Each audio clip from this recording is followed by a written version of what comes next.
Good morning, everybody. If you could please have a seat. We are about ready to get started. I want to welcome everybody to the 95th Annual Agriculture Outlook Forum. So glad to have you all here today. I'm Stephen Sensky, the Deputy Secretary of Agriculture, and we're, again, so excited to have you here. I know some of you had to brave ice and sleet and snow, rain, the dark of night to get here, and so we're glad that you persevered, that you're here, and we're really looking forward to a great discussion this morning. As you know, the Agriculture Outlook Forum really is USDA's highlight of the year, in which we really talk about the state of the agriculture economy, both the bright spots, the tough spots, as well as the promise of the innovation that's coming here. And we're going to be doing some of that today. And that's what I always find so exciting about the Agriculture Outlook Forum, is that we talk about the promise of U.S. agriculture, because I truly believe that we have the most innovative farmers and ranchers, scientists, and agribusiness industry in all of the world. This year's theme of the Agriculture Outlook Forum is growing locally and selling globally. And so it's fitting we're going to be discussing quite a bit on trade here at the Agriculture Outlook Forum.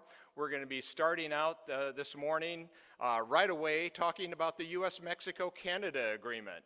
And so we are so pleased to have here with us both agriculture, our own Agriculture Secretary, Sonny Purdue, along with Canadian Minister Lawrence McCauley, along with the Mexican Secretary of Agriculture, Victor Villalobos. And so they're going to be talking about the USMCA and what it means to all of our economies in all of North America. Of course, we can't talk about trade. Also want to mention, as you know, of course, China.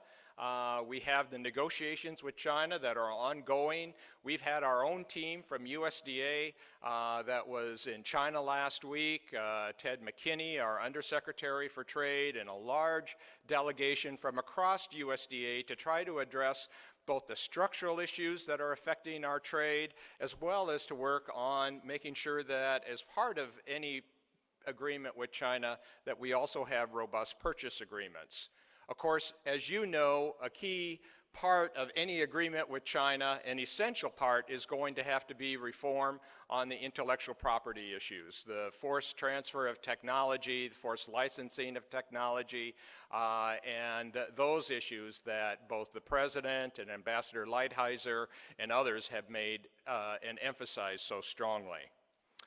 We're also excited, speaking of the promise, about free trade agreements that are going to be kicking off with Japan.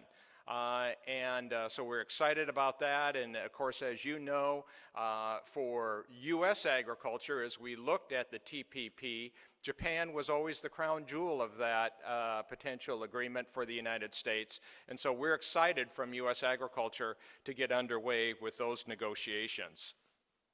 Finally, we also have free trade negotiations with the European Union, and one of our issues, of course, is that we're insisting that agriculture needs to be part of any kind of agreement. We're also, of course, there's trade issues from around the world, and so look forward to having the opportunity for us to address some of those. We also have a new farm bill, and we at USDA are very thankful that we have Congress that has crafted what we think is a very good farm bill, and President Trump signed the new farm bill. We're excited about it. We're focused 100% at USDA on implementing that farm bill now just as quickly as possible. And so we are working hard on implementation, and we are going to be announcing some of those timelines coming up in the near future. We're also going to be holding some listening sessions for producers and stakeholders to have an opportunity to provide input on how some of the provisions should be implemented. And we're going to be kicking off the first one of those for the Farm Production and Conservation Mission area next Tuesday at USDA's Jefferson Auditorium. And so we look forward to getting input on how to implement the various parts of the safety net that's administered by the Farm Service Agency, the conservation programs, NRCS, as well as crop insurance from the Risk Management Agency. So again, I want to say thank you so much for being here. We look forward to a great agriculture outlook forum. Look forward to hearing from you, for your active participation in the discussions, both in the sessions here as well as out in the hallway, which I know is always one of the benefits of being here at the Ag Outlook Forum as well with your colleagues. With that, I want to introduce USDA's Chief Economist, Dr. Robert Johansen. Rob.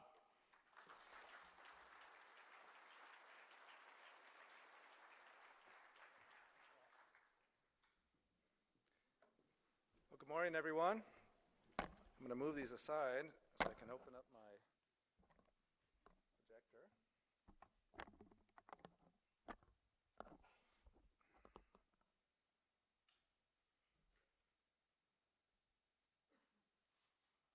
Well, I want to welcome you again to this 95th Annual Agricultural Outlook Forum. As the Deputy Secretary just mentioned, we really have a really great program for you, as you can tell by looking through your programs. The theme this year is growing locally, selling globally, as the Deputy Secretary mentioned. And as in previous years, we'll take time to talk about improving productivity and expanding markets. So that's not new. But this year we're going to focus a little bit more closely on biotechnology and the tremendous potential it offers for enhancing productivity, improving nutritional value, and fighting plant and animal diseases. But before I continue, I just want to take a quick minute to thank the USDA team for pulling together the Outlook this year. We didn't have a lot of time to get all of our estimates together that we normally would, as well as the logistics for today. So again, we're really happy to have you here, and I am thankful for the dedicated team at USDA for managing to make everything come together today, and looking forward to the discussion in a second with the secretaries about the new USMCA agreement. Well, a lot happened this past year. Of course, we're talking about the outlook, but a lot happened setting the stage for this coming year of production. The new Farm Bill was passed, and of course there's been a lot going on in trade. And as the Deputy Secretary mentioned, Secretary Purdue, Secretary Villalobos from Mexico, and Minister McCauley from Canada will be here soon to discuss opportunities generated by the new USMCA agreement. And I just want to note for a second that you will have the opportunity to text in questions during their discussion using the www.slido.com website and using the directions on the card that you can find on the chairs that you sat when you came in the room here. Now, I don't want everybody looking down at their phones, which I know that you'll have an inclination to do, but do know that you will be able to text in your questions, and those will be forwarded to the secretaries during their discussion. Let's move to the outlook. I plan to cover 4 main sections this morning. We could spend a lot of time talking about things, and I'll try and get through this as quickly as I can. I know that many of you often remark on how many slides I put together, so I did scale it back a little bit, and we'll have time to talk a bit about what's on them. So we're going to look a little bit at the farm economy, the outlook for crops and livestock and trade, which I know that you're all here to hear about, and also some components of the Farm Bill. And as the Deputy Secretary also mentioned, we are focused 100% on implementing the new Farm Bill at USDA. Let's start with the global economy. In January, the IMF projected slower economic growth for 2019 and 2020. That's the red line there, and it may not look like much on the screen, but it equals a loss in buying potential globally of about $700 billion over the next 4 years. About half of that will be in emerging economies. That forecast reflects weakening financial markets, uncertainty about trade policy, and concerns over China's economy. On the brighter side, our economy here in the United States remains strong, supported by expanded government spending, a strong labor market, and healthy consumer spending. Well, typically a strong U.S. economy will translate into a strong dollar, and that's what we've seen. But outside the U.S., financial markets in 2018 were volatile. The European Central Bank was thought likely to loosen monetary policy as Italy's national debt grows, and there was serious concern, and there still is, about the status of Venezuela weighing on currency markets. Within the last 6 months, that growth in dollar strength has slackened, though. The Brazilian real gained strength following their elections, The Japanese yen has gained in strength, mainly for investors seeking safe haven for currency, and the Argentine peso has gained since September after anti-inflation measures were implemented in Argentina. So we know a growing U.S. economy will help farm household income, but we also know that low commodity prices will weigh on farm income, and that's what we've seen since 2013. Our current expectation for the 2018 net farm income is $66 billion, and that's a long way from the $134 billion that we saw back in 2013. Looking forward over the next 10 years, we know that net farm income, or we expect net farm income, to rise slightly from the current level, but we do expect it to remain below $80 billion annually over the next 10 years. Let's look at the equity for a second. As farm income has fallen, farm equity has also come down, but you'll notice in the green line there, it's only come down slightly, about 5% over the last couple of years. It's been quite stabilized by persistently high land values. So while farm income has come down significantly, farm equity has remained relatively strong at very high levels historically. Turning to the credit situation, we've seen working capital fall by about 70% since 2012. That's causing producers' resources to be stretched. Farmers have increasingly tapped into that real estate equity to provide operating loans. And today, total debt is approaching record levels in real terms, and real estate debt reached a record high last year.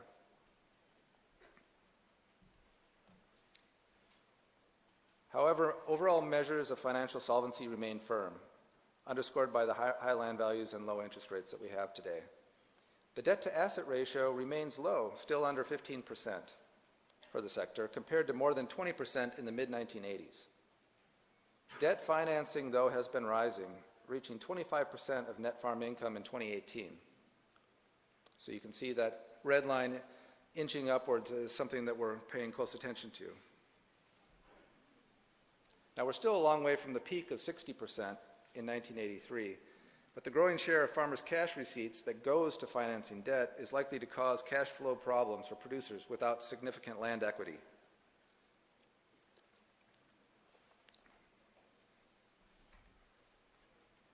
It is clear from recent articles that the farm crisis from 3 decades ago still carries relevance.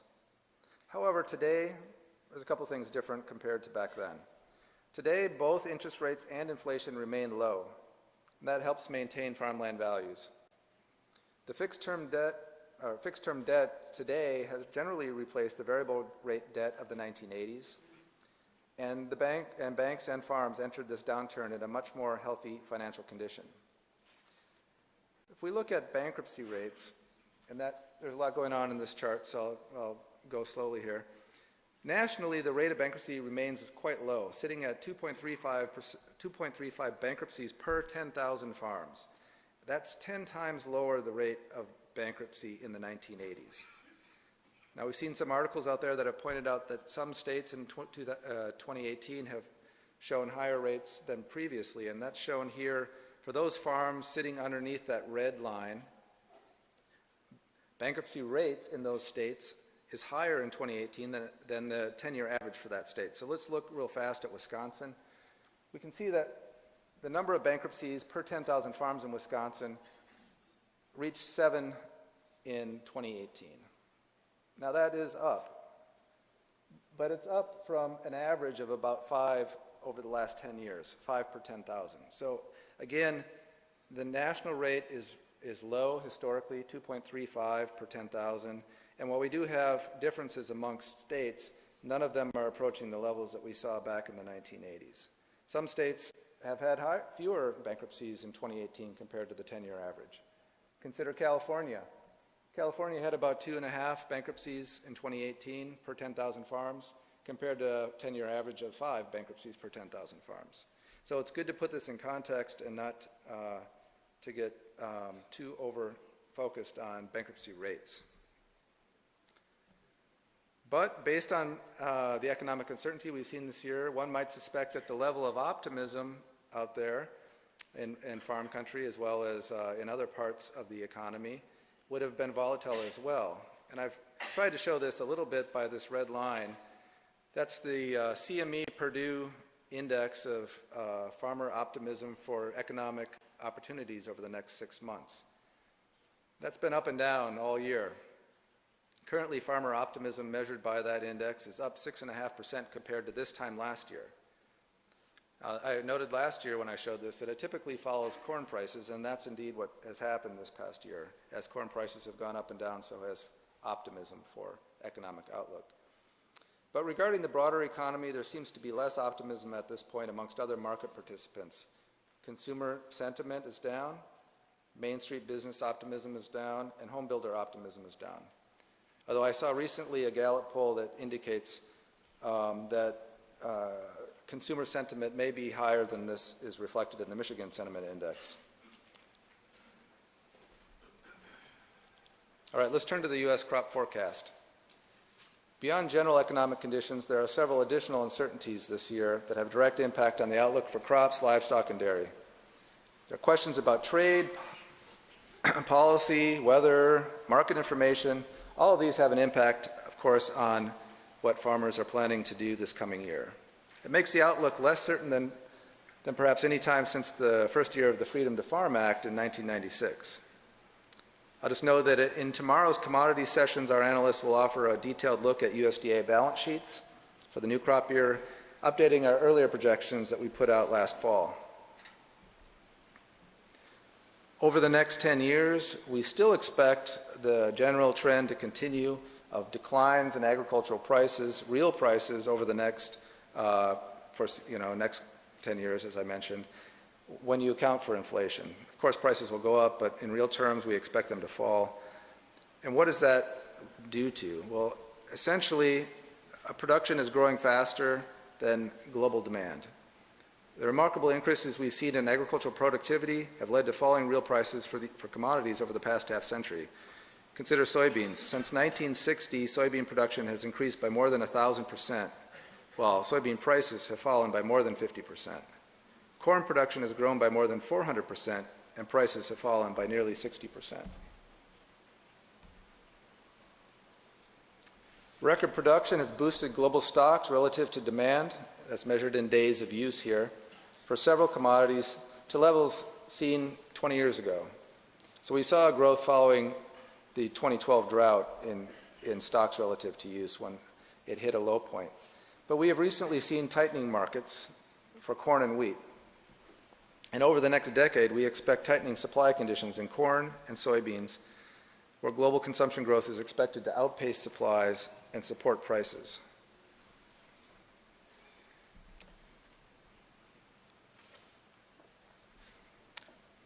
Now we know stocks affect prices, but tariffs also affect prices. Here we see from last year that soybean prices, which had been strong going into the summer, deteriorated by about 20% following the escalation of the trade dispute. I'll note at the same time we were heading into the development of a record crop too, which also contributed to the price movement. But if we compare it to Brazil's price, we can see that China's retaliatory tariff effectively blocked U.S. soybean imports, forcing U.S. soybeans to sell at steep discounts in other markets relative to our main competitor, Brazil. That discount to Brazilian soybeans reached nearly $100 per metric ton in October, while narrowing recently.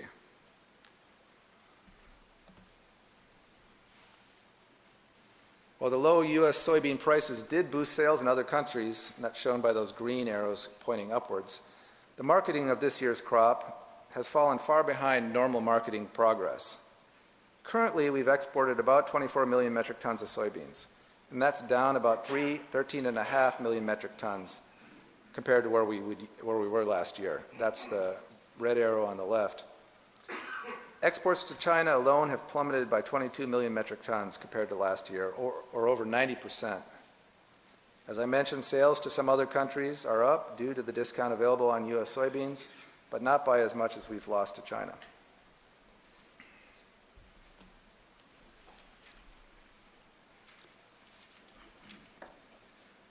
As a result, we're storing more soybeans and for longer periods. Stocks on December 1st were at 3.74 billion bushels, with a record 1.94 billion bushels being held on farm. Carryout stocks this year are expected to grow to a record 910 million bushels, which will take several years to unwind. That's shown here as we show our projected carryout stocks over the next 10 years. At the time of the tariffs, the retaliatory tariffs were put in place, stocks to use was at 10% at the time, and now we've seen them jump to nearly 23%. As a result, our current estimates show that prices for soybeans are likely to take until the 2020 crop year to recover compared to what we estimated last year. That loss in revenue between the two projections, last year versus this year, totals approximately $8 billion. All right, now we'll get to the slides that you guys really came to see. So expanding stocks of wheat and soybeans and tightening global corn stocks will influence the outlook for area and prices in the coming crop season. Soybean prices are expected to rise modestly despite the tariffs, up 20 cents a bushel to $8.80 per bushel. Corn is expected up a nickel to $3.65 a bushel, a second year of price increases as carryout stocks are expected to continue their tightening. And wheat prices are expected up a nickel as well to $5.20 a bushel.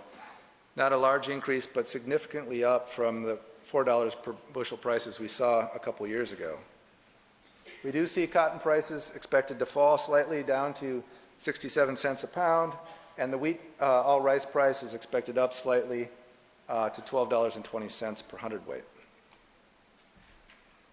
Producers, of course, will base their planning decisions not just on prices, but on relative prices and expected revenues.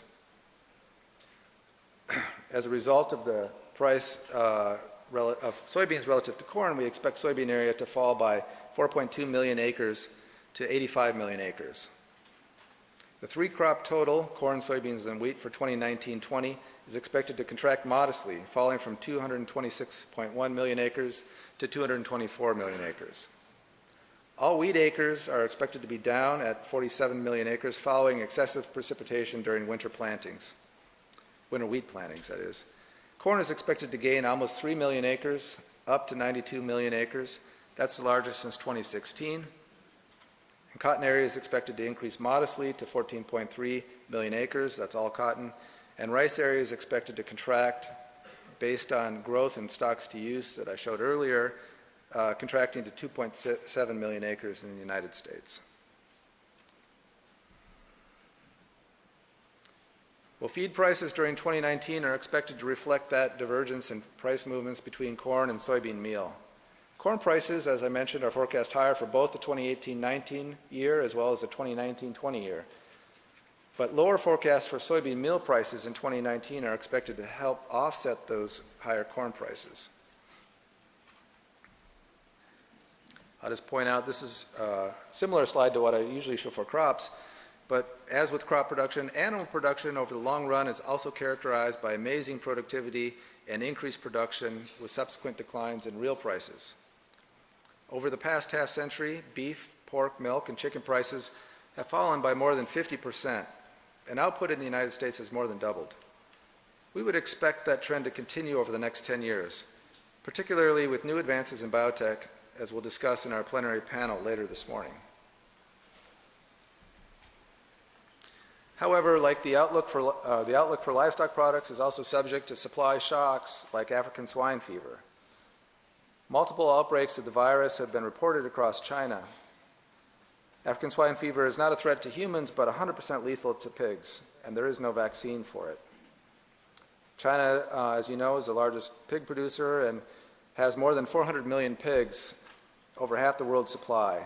And further spread of ASF in China would lead to significant culling and further reductions in pork production. That may be in part to explain why U.S. hog prices jumped significantly following the news of the ASF outbreaks in China, which had followed several months of price weakness following trade tensions. Recently, we've seen supply pressures again pushing down on hog futures. While growth in production will likely continue, we see a mixed outlook for prices this year for livestock and dairy. Fed steer prices are forecast to settle up slightly, about a 1.2% year over year, supported by solid demand. Hog prices are expected to fall 7.5% from last year under an expansion of production. Prices for broilers are expected to settle at $97 per hundredweight or 97 cents a pound as production expands modestly in 2019. Milk prices are expected to rise 6.5% this year to more than $17 per hundredweight. And we'd note that with milk prices rising more than feed prices, our margins are expected to improve modestly into 2019.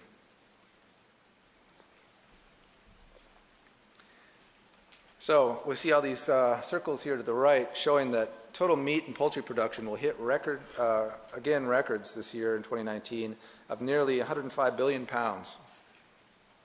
Milk production is also projected to expand to more than 220 billion pounds in 2019, with modest herd expansion to more than 9.4 million cows and growth in milk per cow.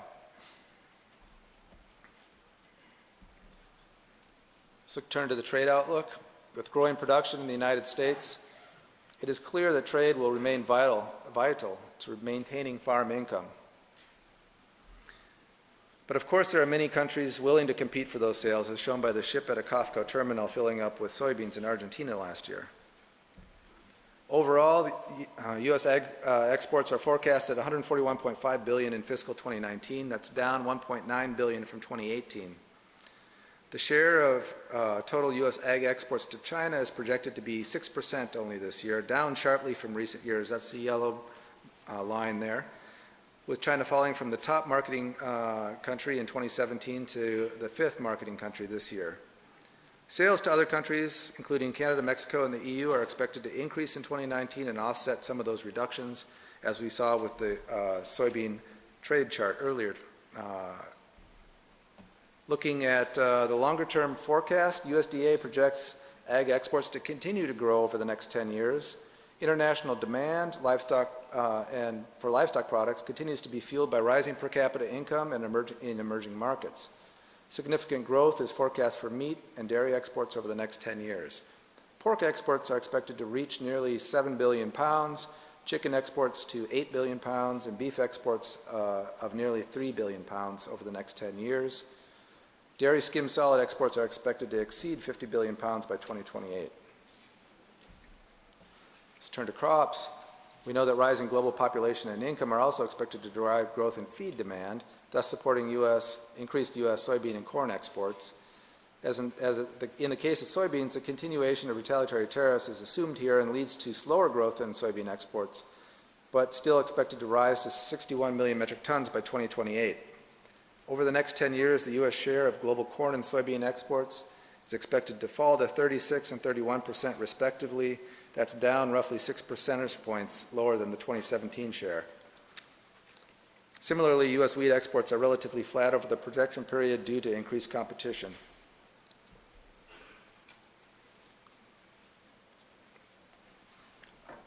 Success in the 700-plus billion global marketplace will depend in part on access to key markets.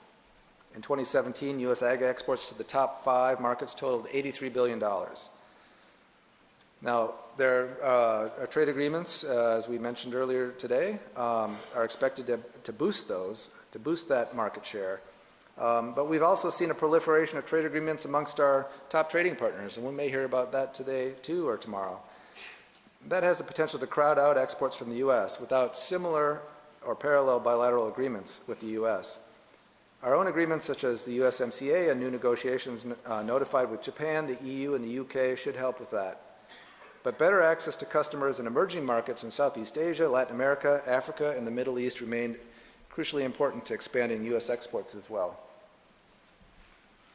Taking a closer look at USMCA, we can see the importance of the North American market for U.S. agriculture, with more than $2.5 billion of corn, $1.5 billion of soybeans and pork headed south.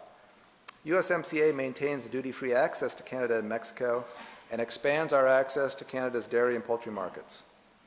USMCA addresses ag biotech, geographic indications, non-tariff measures, and grading standards. It eliminates Canadian milk price classes 6 and 7 and sets disciplines on future pricing of skim milk solids. Implementation will take some time to complete, but USMCA will modernize and strengthen food and agricultural trade in North America once it's complete. So we can see some of the next steps here listed on the slide.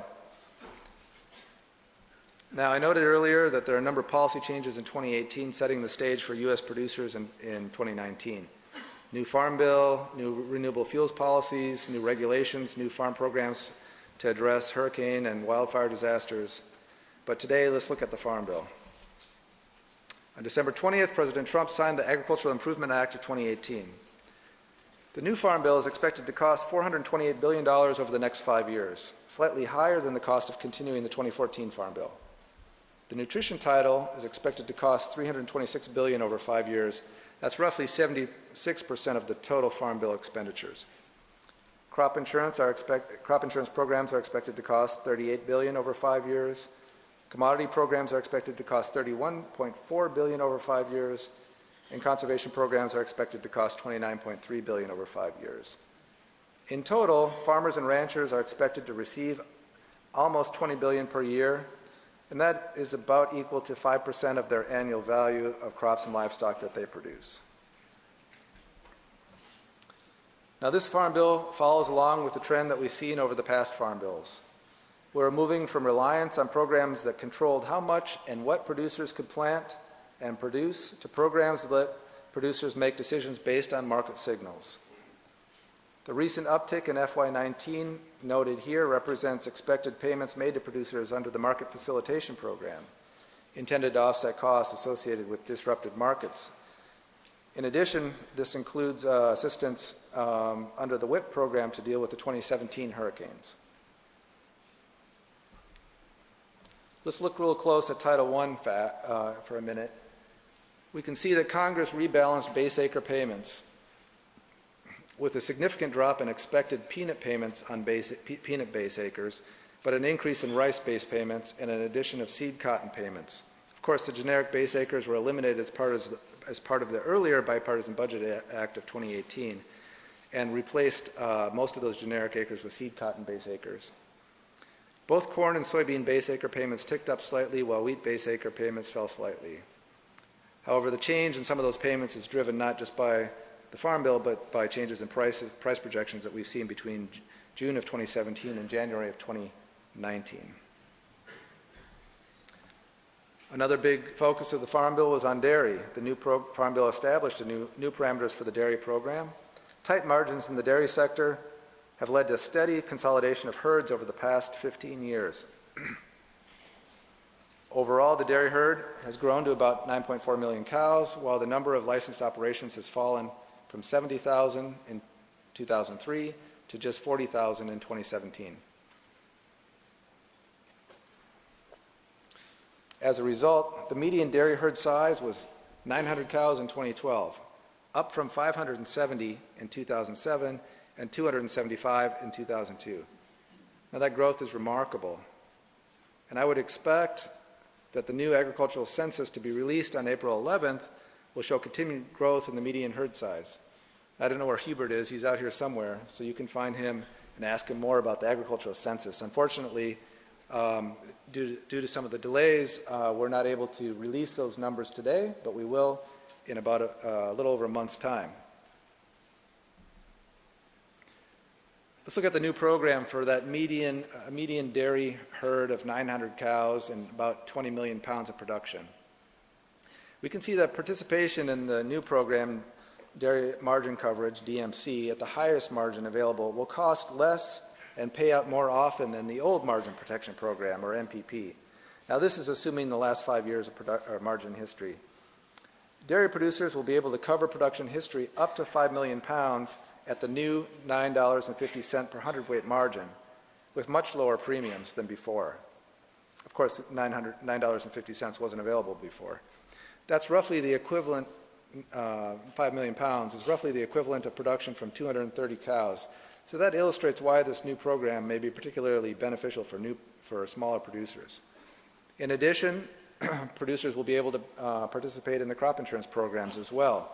Both LGM Dairy as well as the new DRP program, Dairy Revenue Protection Program, and crop insurance are available to producers to enroll their production history in as well as participating in the new DMC program. All right, I'm going to wrap it up here soon, but I just wanted to return to the theme of the forum, growing locally and selling globally. I wanted to highlight that despite difficult financial times for many producers, the American farmer is producing and selling an enormous amount of food that feeds people not just in the United States but globally. Oftentimes we hear about how the American farmer is feeding the 300 million people in the United States, but I think it's worth mentioning how many people we're feeding abroad as well. In 2017, the U.S. sold $9 billion worth of corn and $22 billion of soybeans to customers abroad. That accounts for more than a third of the total corn and soybean exports globally. The U.S. is the world's #1 beef producer and the third largest beef exporter in volume terms, but it's the top exporter in value terms. And you can see some of the other commodities listed here. In general, the U.S. is either the first or second largest exporter for these top commodities: pork, beef, cotton, soybeans, wheat, and corn. Ultimately, what does that mean? Well, we're not the only country with expectations of productivity growth and export market expansion. South America continues to expand production of oilseeds and corn. We know that. Russia and Ukraine have rapidly expanded their production of wheat, corn, and other grains, and they're out there actively seeking to grab market share. Competitive prices resulting from that competition will motivate producers to be more efficient. And U.S. farmers have shown time and time again their resilience and their ability to innovate and compete globally.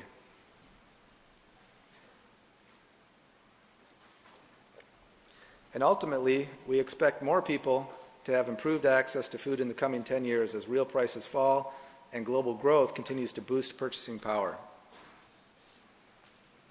That's shown here in this most recent report on food security from USDA's Economic Research Service that notes that in 2018, approximately 21.1% of the world's population was considered food insecure.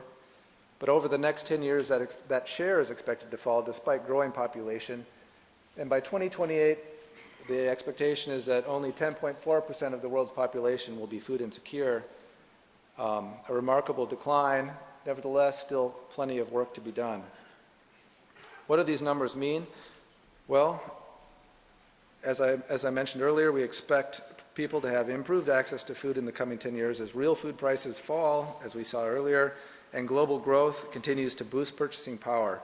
That means expanding markets for U.S. producers and more opportunities to grow and sell globally.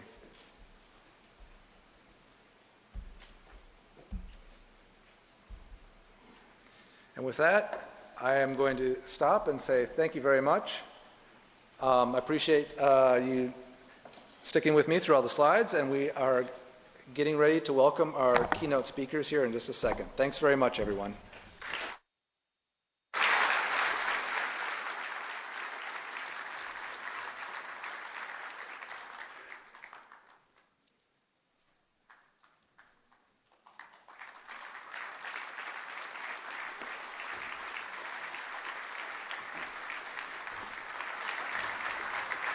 Good morning, everyone. And Rob, congratulations. Your weather forecasting is impeccable. You didn't choose yesterday morning to have this. So we're glad that all of you are here safely, and we want to say welcome. We are looking forward to a great Outlook Forum and appreciate you all's attendance here. Obviously, from the farm to the table, agriculture is a big deal in all of our nations and all around the world. It impacts business and industry and every family on the planet here. So this Outlook Forum is a vital planning tool used by all of us that deal in the whole food chain, and from producers to processors to logistics to many other industries as well. So we're glad to have you here. I want to introduce some special friends and guests here with us today. A special welcome to the Minister of Agriculture from our neighbor to the north, Minister Lawrence McCauley, right here. Lawrence, welcome.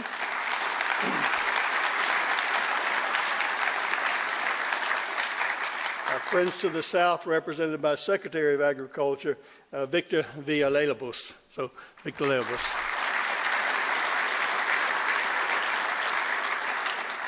We are also happy to have today two ambassadors with us.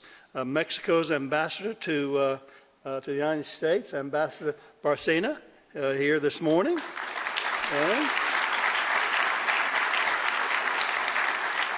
And our ambassador to Canada, Ambassador Kraft, with us as well. So thank you all.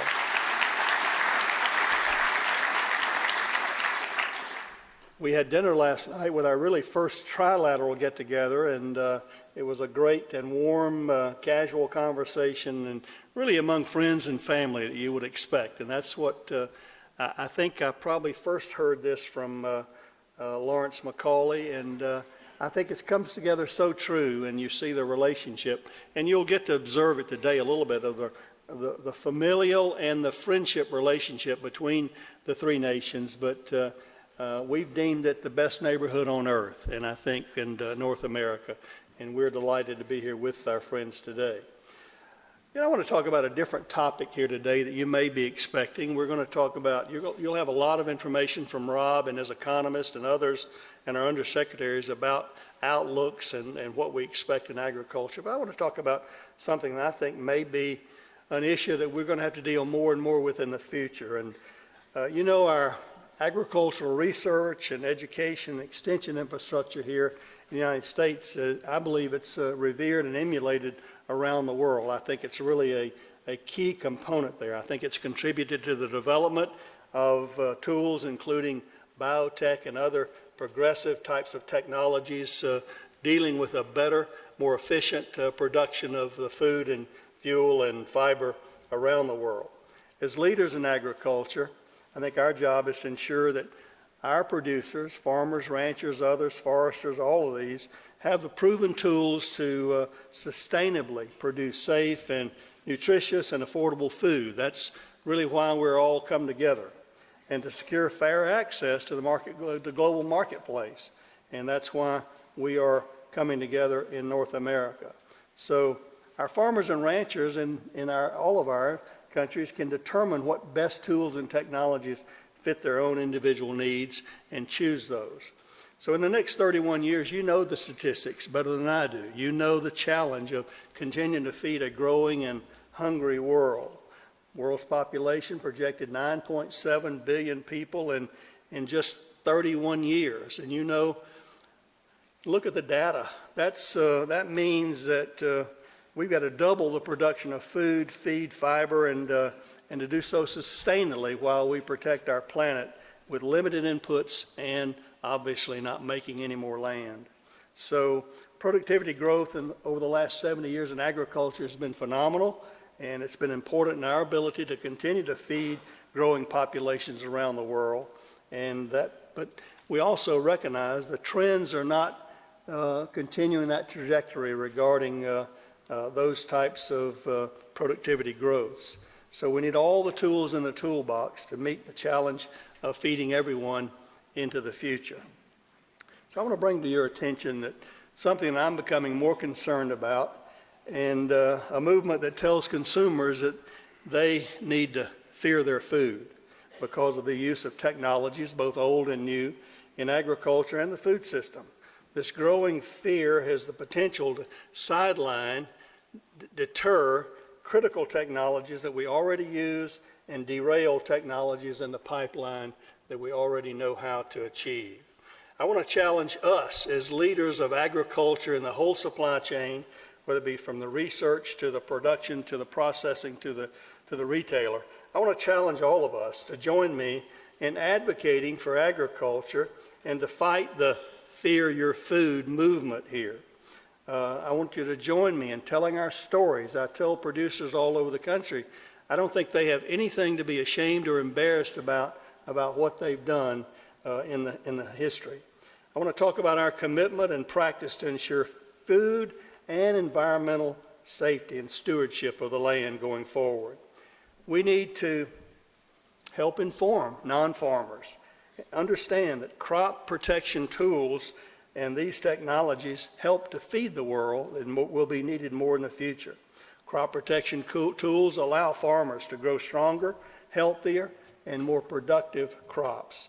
These tools are tested, inspected, retested, studied, and then tested multiple times again. For example, our own Environmental Protection Agency follows a rigorous science-based standard for regulating pesticides used in food production. They begin with an exposure level determined to pose no risk of adverse effects to consumers. Then they make the standard 10 times 1,000 times stricter to secure an extra margin of safety in any of those products. USDA's own Agricultural Marketing Service runs the Pesticide Data Program, which is an annual survey of detectable pesticide residues on foods available to American consumers. Here are the facts. In the most recent survey in 2017, more than 99% of sampled items had pesticide residues that did not exceed any of the EPA standards and balances and tolerances, and more than half had no detectable pesticide residue at all. Other technologies, like bioengineered plants that naturally defend against pests, have contributed to a decline in the need for some agricultural crop protection chemicals and pesticides. These examples of biotechnology products have a proven safety record. After 30 years of commercial use, there is still no credible scientific information or evidence of harm to humans or livestock. In fact, nearly 1,300 food safety decisions on biotech crops have been made by regulatory agencies across 28 countries, including the European Union. All confirm the safety of these products. These regulatory decisions are supported by hundreds of studies, including those funded by the EU. Yet misinformation becomes prevalent, and which leads to bad policy. For example, the Food Safety Agency in the EU determined biotech crops to be safe for human and animal consumption, and the EU continues to import biotech crops for animal food, yet the EU prohibits their own farmers from planting these biotech crops. The cost of information could be high in terms of human health and well-being. One noteworthy example is the development of golden rice. In 1999, you may remember, scientists developed a rice that produced a higher level of beta-carotene, or vitamin A, in the body.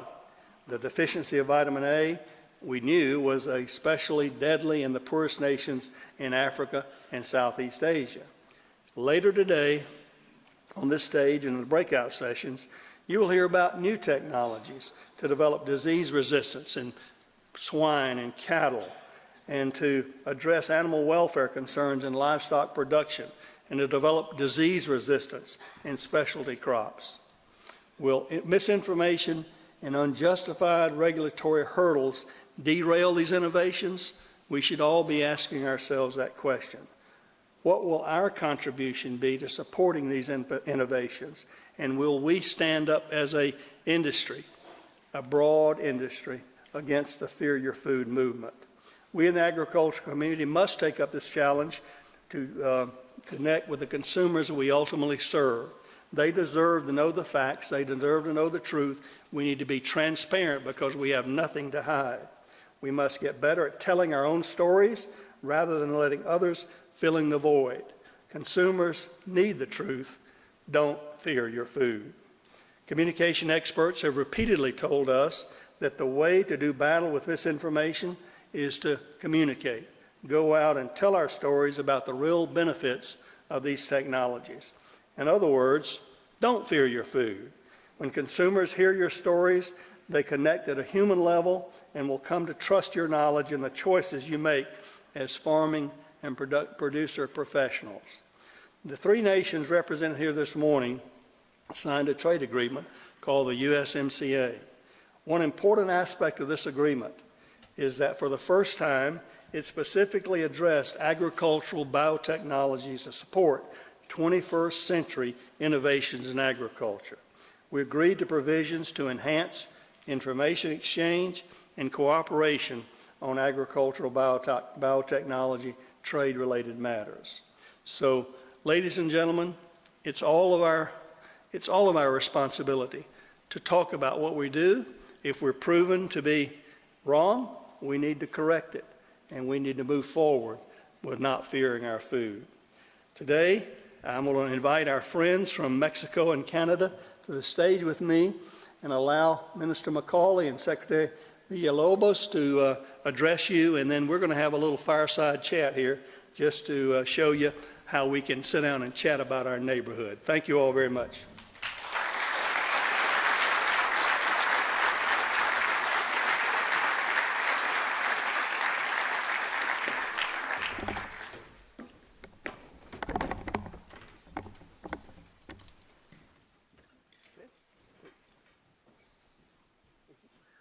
Speak? What do we speak here? Or? Yeah, you can speak at the podium. Oh, okay. Thank you very much, Sonny, our Secretary. And I'm certainly very pleased to be here with my two counterparts from the United States and Mexico. It's vitally important. Secretary Villalobos, it's one of our first meetings, not our first meetings, but again, it's so vitally important that we know each other, have a good rapport, and make sure that we're able to deal with issues as they come forward. Sonny mentioned that the trade deal was so important, and it's important to note, I think I'm speaking to people here that understand very well that over the past 25 years, trade has quadrupled in our countries. So it's important that we continue to do this and to make sure that we work together. There's a few things that have to be, of course, Sonny and I and Secretary Villalobos spoke about trade issues and steel and aluminum and the problem it's causing for us in the three countries, and hopefully that will be addressed. But it's so good to be with these people here and to make sure that we continue to work together.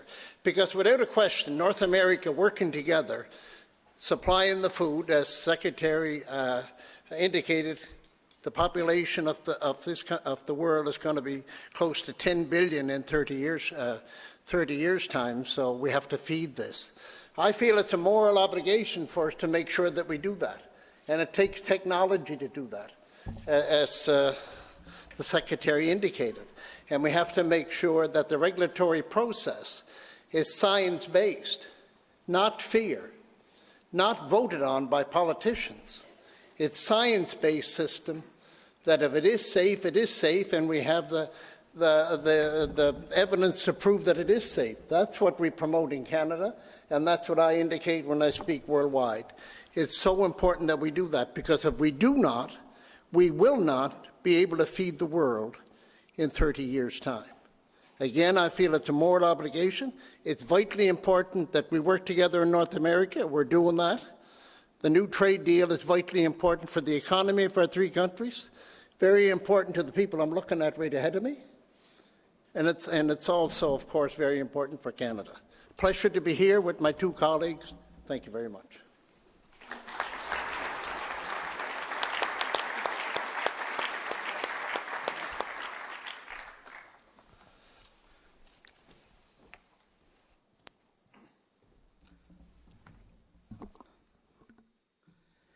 Mr. Secretary Purdue, dear Minister Macaulay, distinguished guests, ladies and gentlemen, good morning to all.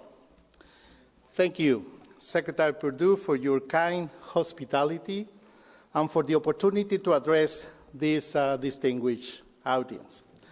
Thank you for adding to your close friends and partners, Canada and Mexico, to the 95th USDA's Agriculture Outlook Forum. There is no better opportunity to revise where we stand on a global effort in agriculture and food production. I also want to thank Minister Macaulay for allowing me to share this forum with our wonderful host. Thank you also, USDA Deputy Secretary, Mr. Steve Usmc, and USDA Chief Economist, Mr. Robert Johansen, for welcoming to this important event. Thank you all for being here today. Let me start my remarks on what Secretary Purdue tweeted during his visit to Mexico, and I quote, "Our approach to trade improves if we know history of our trading partners. This is a very important perspective in which our countries needs to approach issues in a different way that has been in the past. We have the historic opportunity to extend our understanding, especially in the context of benefiting our rural communities. In recent years, the North America agri-food sectors have strengthened our complementary relationship, providing opportunities for many of our farmers and for many of our consumers. We all share that the spirit of a regional cooperation and partnership must be maintained to maximize the contribution of agriculture to the economic growth and to the development of rural communities, as well as to the expansion of scientific knowledge and innovation. The recent USMCA agreement proved once again our commitment to continue promoting a fair and open trade based on clear rules. Now it is up to us to look for the ways to make it a reality and to get the benefit, not just only for consumers, but to our farmers, especially our small and middle-scale farmers. President Andrés Manuel López Obrador arrives to the Mexican presidency with a great responsibility and with a strong mandate from the Mexican people to build better foundations to reestablish the economies of social policies by combating inequality, poverty and marginalization, violence and corruption. In our sector, we recognize that our agriculture is very diverse with different structures, different condition systems, different agroclimatic and economic conditions, diverse farmers, age, gender, and culture, and each facing different challenges. So a single policy model is not enough to address all of these different needs. Our task is to tailor policies, make new institutions, to find a way to redesign our responsibilities to cover the gaps in all levels, giving priority to those who are much more vulnerable. We have a clear goal to combat these major gaps in development, especially in the southern region of our country. 51% Mexico's total population lives in poverty. This unacceptable figure, the result of an unequal economic growth, compels us to redirect all efforts to build new means of a real transformation so we can bring opportunities to a larger margin of marginalized rural population. President López Obrador has highlighted the development of a more effective mechanisms of two-way communication, not only from top to bottom, but also from the basis, from the origin, from farmers and ranchers, so their voices can be heard, so they can stop being ignored and voiceless in the agriculture sector. The structural challenges launched by President López Obrador, combating inequality, poverty, marginalization, violence, and corruption, will foster the potential to accelerate the development of quality integration, attract foreign investment, and boost productivity to stimulate economic growth. Our new agenda now includes, among other programs, initiatives aimed at introducing training programs for youth in agriculture, expanding domestic productivity support programs for small-scale farmers, implementing a model of inclusive rural financial systems, developing a well-defined rural extension service capable of complementing educational and agricultural research services, detonating organizational platforms of small-scale farmers, generating innovative, sustainable efforts to improve our coffee and coca plantation systems, among other many different crops, defining approaches to transform agricultural practices under the realities of changing climatic patterns, and restoring the environment, generating social cohesion and developing jobs in the southern states of Mexico. Mexico has planned a central dynamic support for food security and responsible investment in sustainable agriculture, particularly in our marginalized territories, where our priority is to keep creating rural employment, ensuring that food production remains attractive for new generations. Over the years, the United States, Canada, and Mexico have engaged in several crucial cooperation programs to protect plant and animal health, strengthen useful, satisfactory, and forecast systems, conduct joint research, and share best practices. These efforts have been helped to eradicate several pests and diseases from the region, improve data and exchange, and ensure the reliable supply of food chains that makes a North American agriculture safer and more competitive. Mexico will continue to promote agriculture development alongside with our American partners by supporting mechanisms that will allow our farmers and ranchers to level up our sanitary, phytosanitary, and food safety standards.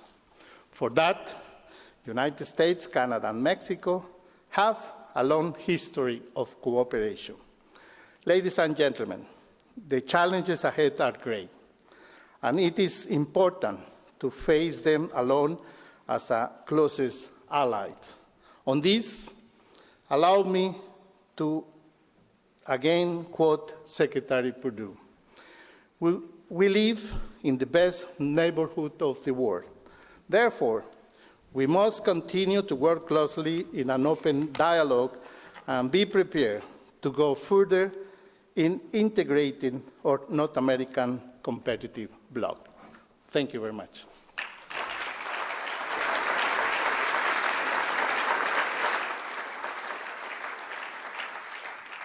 Thank you, Secretary Villalobos and Minister McCauley. And now we want to entertain some questions. It's going to be really a dynamic answer. You all need to be very patient with Lawrence and me. We're authentic farmers. We're sitting here with a PhD trained scientist, so we're going to defer all the tough questions to Secretary Villalobos. But it's good to be with you this morning, and I think you had a card on your seat if you want to text in the questions, and they'll be put to the screen with us, and we'll begin. And actually, the first question, Secretary, really has to do with some of your latter part of your comments about infectious diseases. Yes. And how we're working together. So the first question is, can the North American countries work together to protect their farmers and their agricultural industries from pests and infectious diseases such as African swine fever? So, go ahead. Well, actually, thank you very much. I consider that these our North American countries have built a very strong and complementary programs in order to protect and work together to address always a challenge, how to keep our agriculture free of all exotic diseases. So as long as we continue communicating and sharing technologies and recognizing our mechanisms that we develop in each of our country, we can be sure that we gradually will continue working to sustain our agriculture and protect it with, for other diseases and pests, as you mentioned. There are more and more risks because of the communication, because of the export of products, because of our trade. So we have to strengthen in our relation, we have to strengthen our technical capabilities in order to be more prepared for that. And at the same time, we have to open our markets and we have to share our products with the rest of the world. So that also imply this risk. So I think as long as we continue working as we have been doing and recognizing our different mechanisms, then we will be more and more prepared to deal with them. Thank you very much, Victor. And Sonny, it's an issue that I brought up to you more than once, and I'm very pleased that it's brought up here because I fully understand the devastation that can happen if this enters the North American market in any of our countries. The fact of the matter is we're shut out of our hog exports, and that would be disastrous. What I would like to see happen, and I would certainly work with my counterparts here, and in fact we're having a symposium in Ottawa in April. What we want to do is sit down and put something together that will deal with this issue, not after it comes, but before it comes. What we want to do is be able to deal with it like TB or other issues that we face in agriculture. If we can isolate it and make sure it's done properly and it's contained, that's so vitally important. But it's a bigger issue than that, as my two friends are well aware here. We export to other countries, and they have to agree that that we have it confined. First of all, we have to get agreement that they will agree that we can confine it. But we have to realize that it's in China, it's in Vietnam, it's spreading right across Asia. This is a big issue, in my view, for the agricultural sector, and I just hope that we can deal with this issue not after it comes, but before it comes. Yes. In our country, we have dealt a lot with social media, we have dealt a lot with our airports, imports, increased our fines if you're caught with taking meat in from any other country. This type of thing is so vitally important because it takes one to cost us billions of dollars. And I just hope that we can work together, as I said before, not after, but before. Yes. Thank you very much. As you've heard, our three countries have already been working together through here at USDA, our Animal Plant Health Inspection Service, and complementary organizations in each of our neighboring countries. And it's important that we communicate, as Lawrence said, ahead of time. The protocols have to be very similar. What you do ahead of time. It's like emergency planning. And I kind of look at it, we've used this metaphor neighborhood several times this morning. I think it's kind of like neighborhood watch.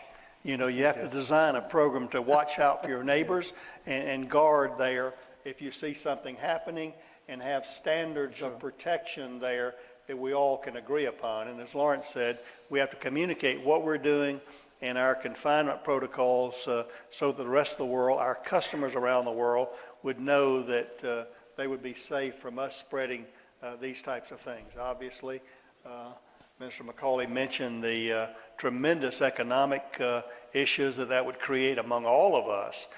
Sharing the long borders that we do both on the north and the south, it's important that we function together as one in these particular areas. African swine fever has the most press right now, but the pests will continue coming. As Secretary mentioned, the travel and the export and all the things that go on in a very mobile world today will only increase the likelihood of things transferring from one nation to the other. And but you do need to know that we are committed, we have been committed, we are committing even further based on the most recent African swine fever to up our game in neighborhood watch. So, next question. What is the timeline for the USMCA passage in your respective countries? I'm really going to defer to my friends on this.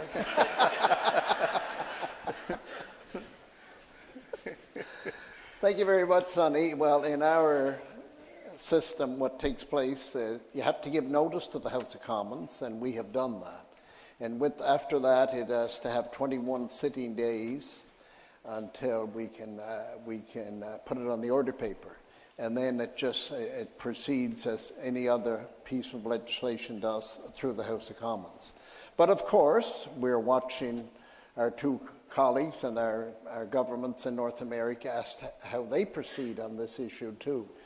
but noting that we fully understand the vital importance of this renewed NAFTA and what it does for our economy, what it does for North America, and what it does for agriculture.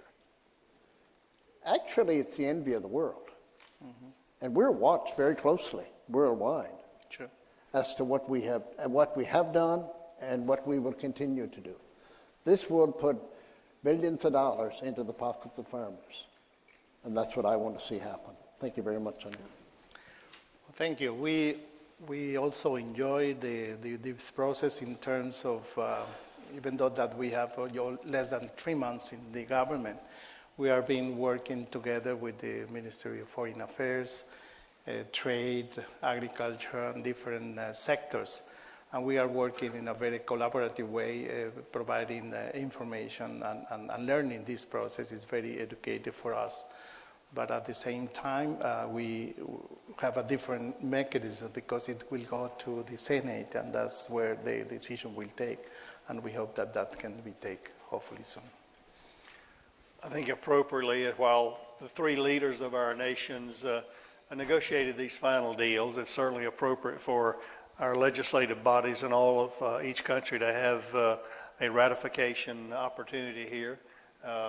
We're moving as expeditiously as possible. We have similar timelines that Minister McCauley described, and you know that we've notified through the U.S. Trade Ambassador, Congress, and then they will have an opportunity to discuss that.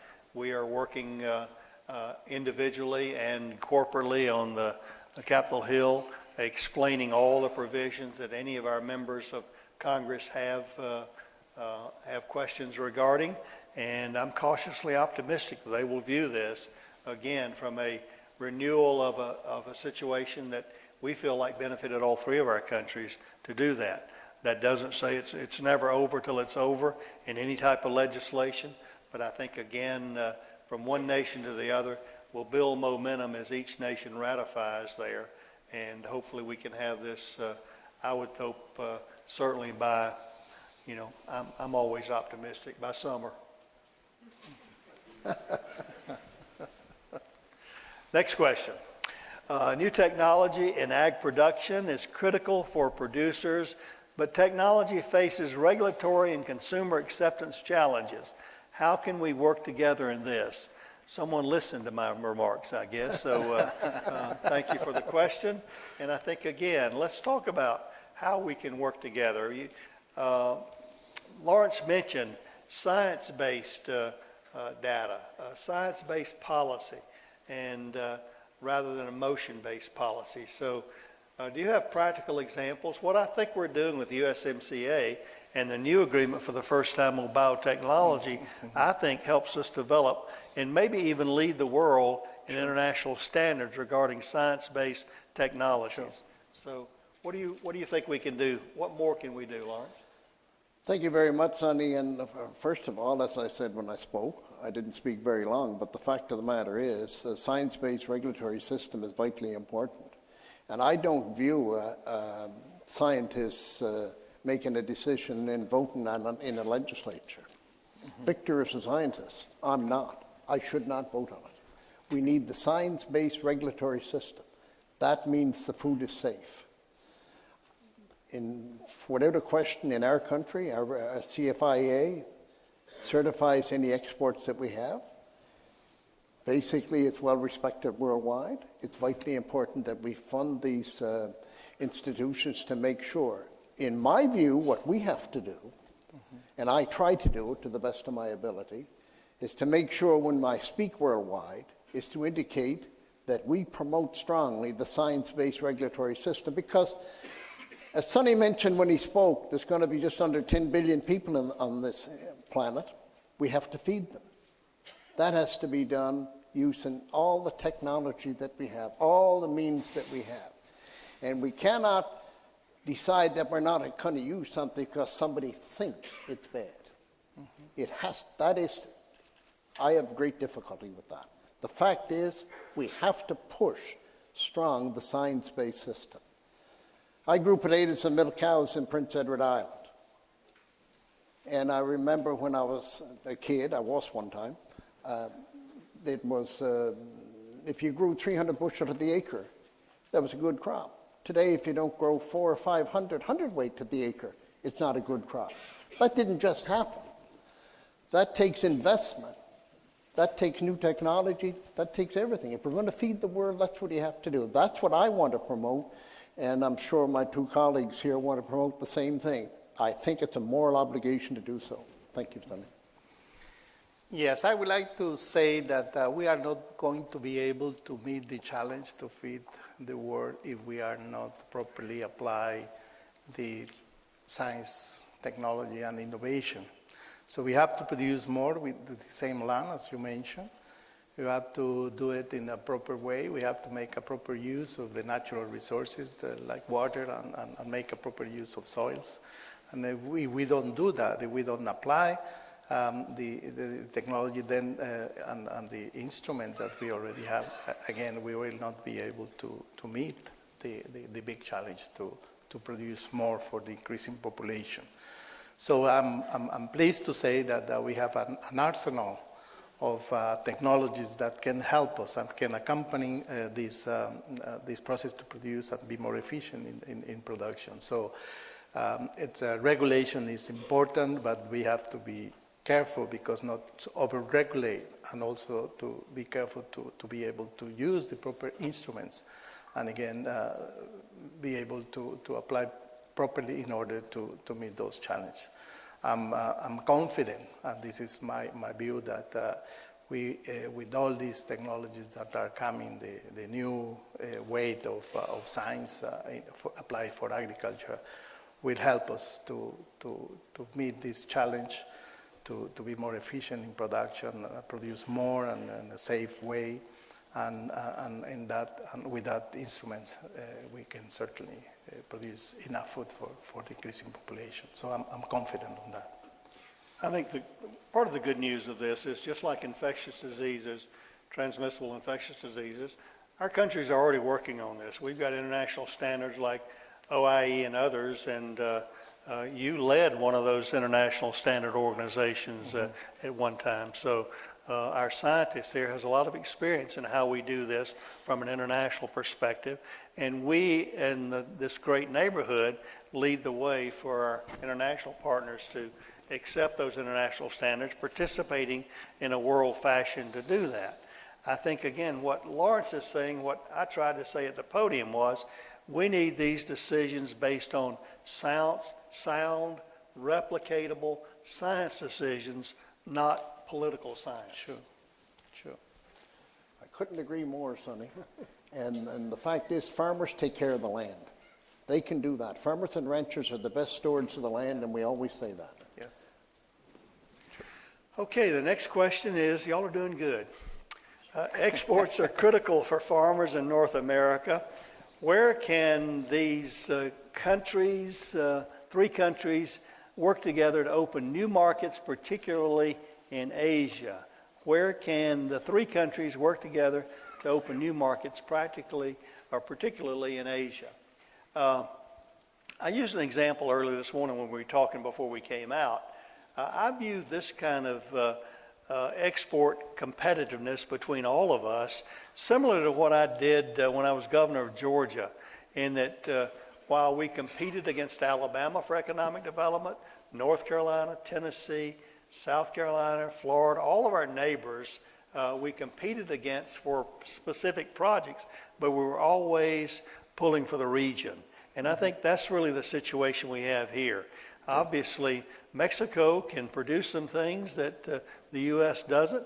Canada can do some things that the U.S. does not. We can do some things there. So I think the very essence of trade is looking at where we are the low-cost producer and accepting that, benefiting from that, and working together, again, in these standards from opening up markets that may not be as open as we would like. We mentioned some last night that we have some frustrations about internationally, how we can help them to understand the safety, the efficacy of the food products and the that we send them. So that again is a common goal from helping our customers around the world, particularly in Asia and Africa, where our products are vastly needed, how we can help them understand the products of North America are healthy and safe.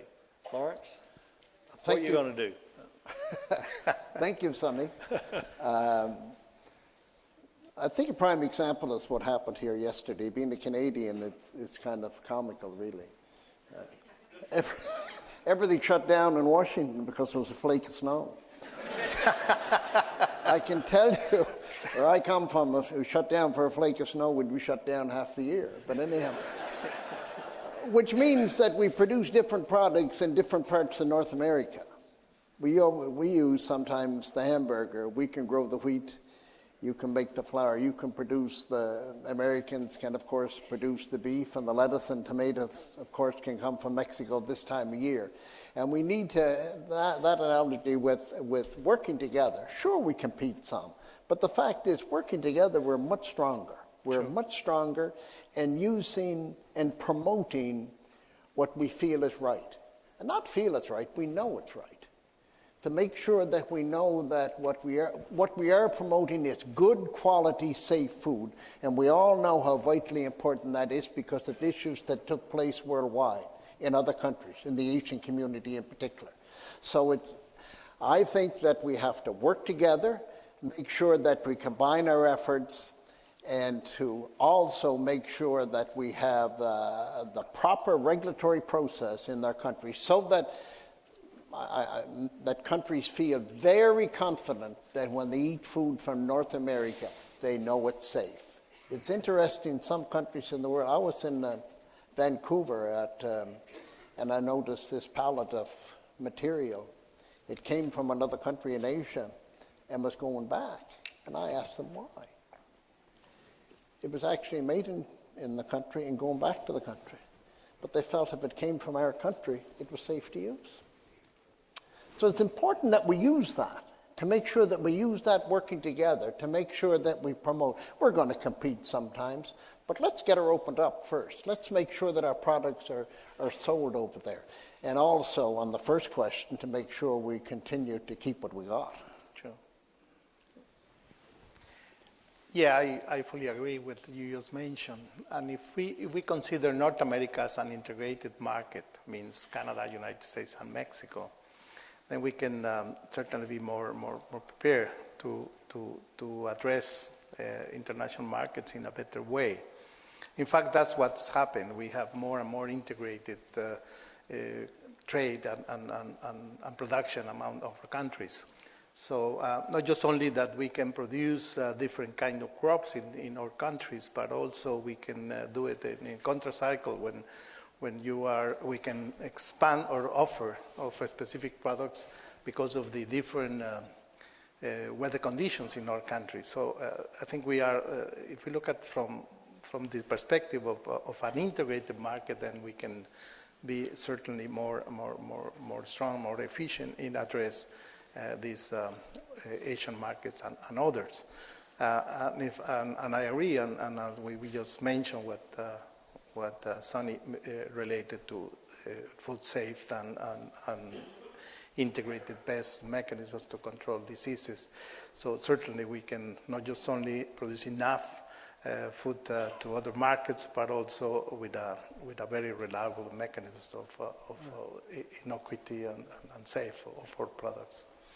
I think if we're going to be successful operating as a neighborhood, these questions build on one another. We have to be good about controlling infectious diseases across our border. We have to have standards of safety and health in that way and brand that. We really will share one another's reputation, how well we do that. Yeah. It's somewhat like I told my 4 children when I was elected to go to Atlanta to the legislature. I said, you know, whether you like it or not, we share one another's reputation.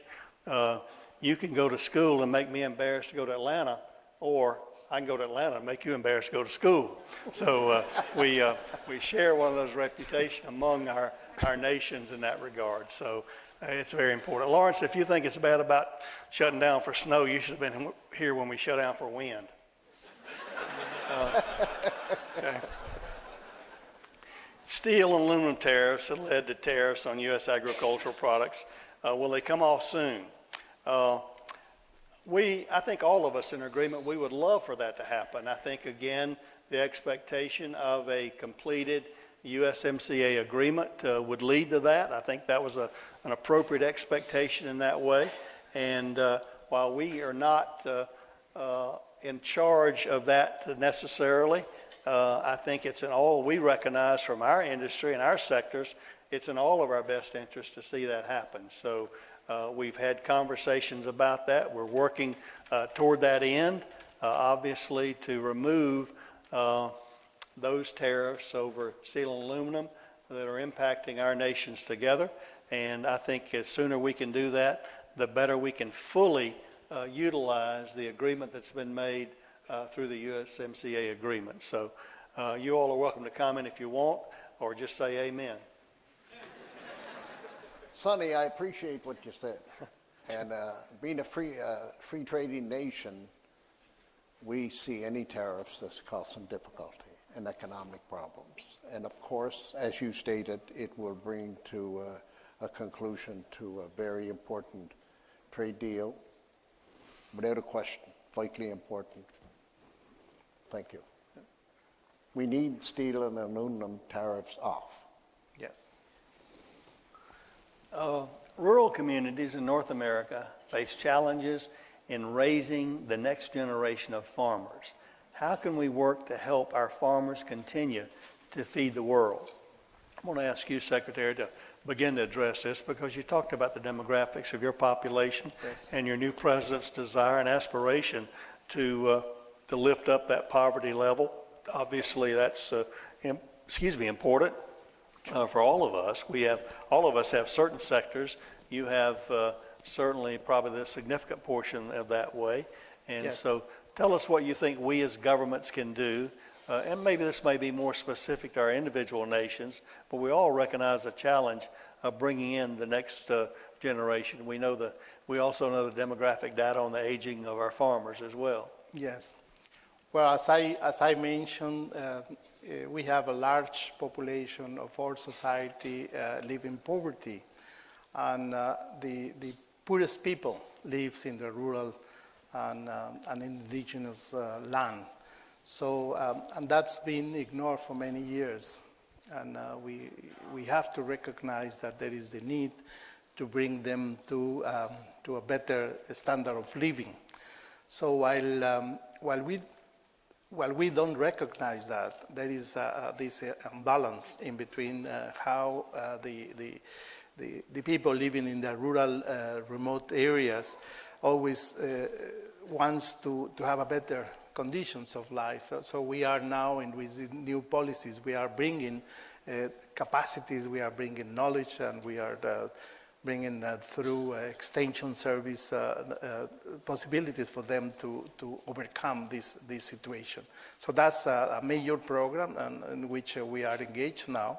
And that's, we recognize that will somehow interest of young people to remain in the rural areas and be able to get engaged in the production schemes that we are going to develop.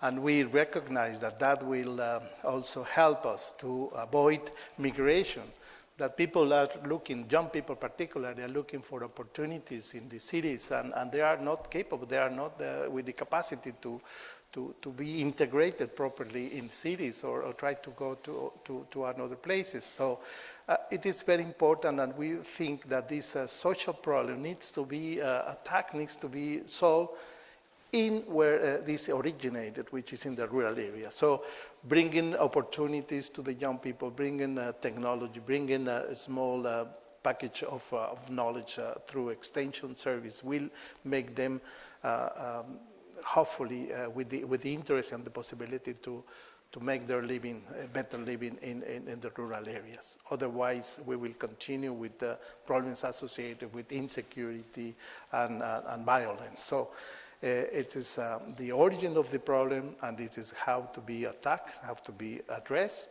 in where it is originated. And that means rural, new possibilities, bringing new options for them to raise their income and standard of living. So that's the major, I would say, mean of how we can address this social problem in the rural areas.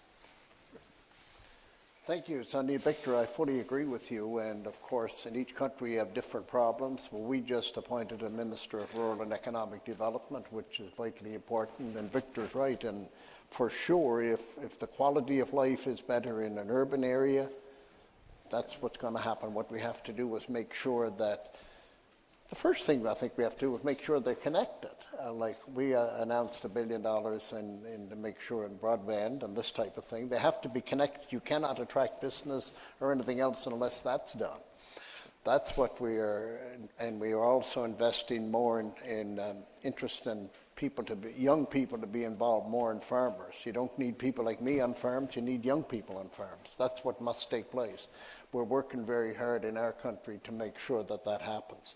But we have to make in my view, and the view of people that I talk to, is that the quality of life has to be as good. Now, there are qualities in a rural area that you do not find in an urban area. Sure.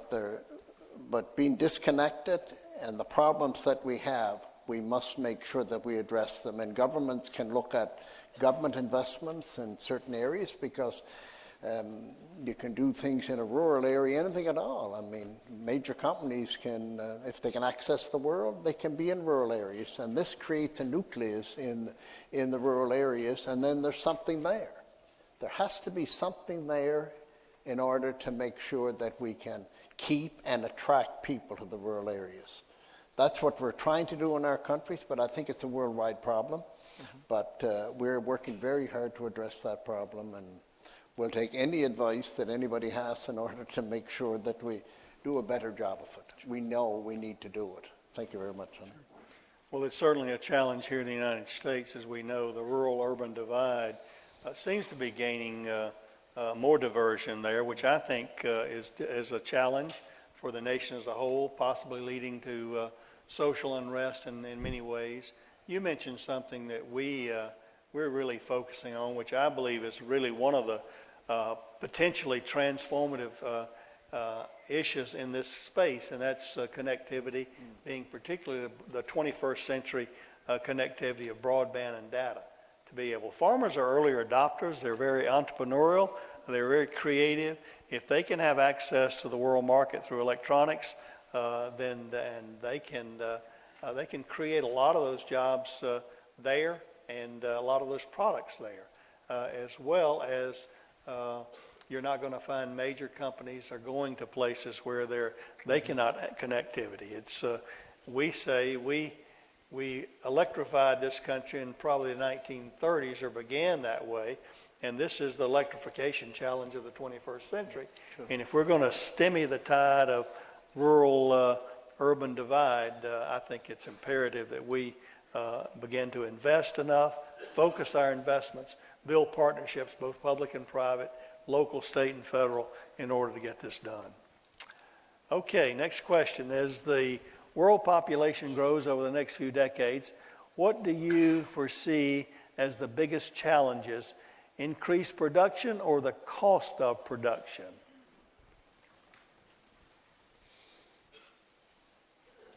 Thank you very much, son. Good answer. I think both are a problem. We have to increase the production, but without a question, our farmers can do that if we give them the opportunity. We have to invest in technology. We have to invest in innovation. We have to invest in science.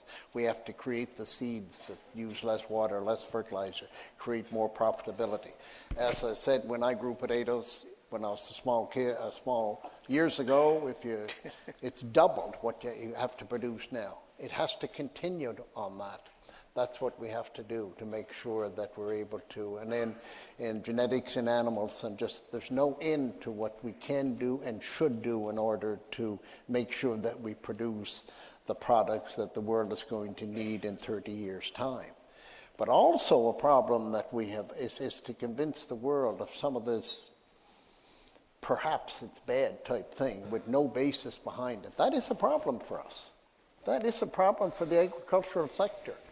And I think it's so vitally important that that the world comes to the realization if we're going to feed the world, we have to do it in a sound. We want to produce the best food in the world. We do in North America. And we have to make sure that the world understands that this is safe. That would be two of the issues that I would see. Yeah, I agree. There are the challenges both the production and the cost. And in that respect, as I mentioned, I'm optimistic that we will be able to meet the challenge to raise the production in the same land with the limitations that we have in some areas of the world. But we have to also to keep that we have to invest in technology, and that's it is somehow related one to the other. So if we are not able to incorporate the new advances in science and technology, then we will not be able to reduce the cost of production as well as to increase the productivity. I think really it's, the question implies really one coin with two sides. I mean, increased production using technology, and that will help defer the increased costs as we're more productive. Certainly, I think based on most everything I know, while we see some lowering of cost, certainly input costs continue to rise, and agricultural inputs, much of that driven, frankly, by the technology that's helped us achieve increased productivity. So farmers are good business people. They will determine what the value of the technology versus the potential productivity versus the increased cost. And the marketplace, I think, will make that decision. I don't think it's an either or. Yes. We need the technology to continue. The consumers, the agricultural producers, will determine if that technology is beneficial to their helping them to reduce input costs or increase productivity. It's not a symmetrical issue in that regard. Okay, this is the last question, gentlemen. Y'all have done well. So this is the one you've been waiting for, right?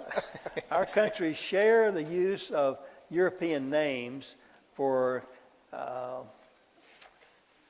common food themes. The EU wants to limit the use of these geographical indications. What can we do? Lawrence has mentioned the fact that he's no longer a young farmer, and I think whoever put these questions on the screen here might have still been a young farmer with their font. So sorry to read so poorly, but our countries share the use of European names for common food themes, and the EU wants to limit the use of these geographical indicators. What can we do? Obviously, all of us have been imposed on by EU and their geographical indicators, and what would you say to that? Sonny, number one, they had a great head start. That's one problem, and of course there's been small advances made, not enough by any means. And without a question, it's a problem, and it has to be handled with our negotiators. There's no question about it. I mean, when deals are put together, that is what has to take place, without any question. It's a sticky problem without any question when you're negotiating deals with other countries in the European Union. So, I mean, we can't order them, or it is a major problem. No comment. Yeah, okay, I'll comment. This is particularly offensive to me. I'd like to brand or trademark Georgia peaches. You know, no, but you can't just say peaches. You got to say Georgia peaches, and that's kind of what Europe has done. They were a lot older than we. We were young farmers when they were very mature in designing all those names, and certainly with immigration, we brought a lot of those names all across the world to different places. I don't believe common food names ought to be trademarked or patented, and that's what's leading to this thing, and that's my opinion. I know that sometimes you feel like you're taken hostage about some of those negotiations, but frankly, it's offensive to me that we think we should trademark or patent or brand specific geographical indicators, because those names have been used freely over the period of time. If you look at trademark and patent laws here in this country, you can't go and assume a name that's been out there in the marketplace for many, many years and say it's ours. That's not allowed. So That's how I feel about it. Thank you all very much. Thank you so much. Sonny, thank you.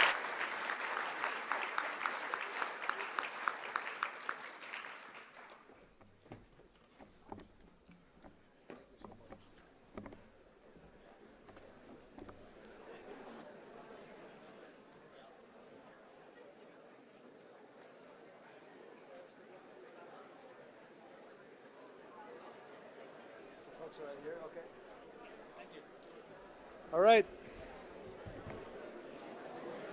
All right. Thanks, everyone.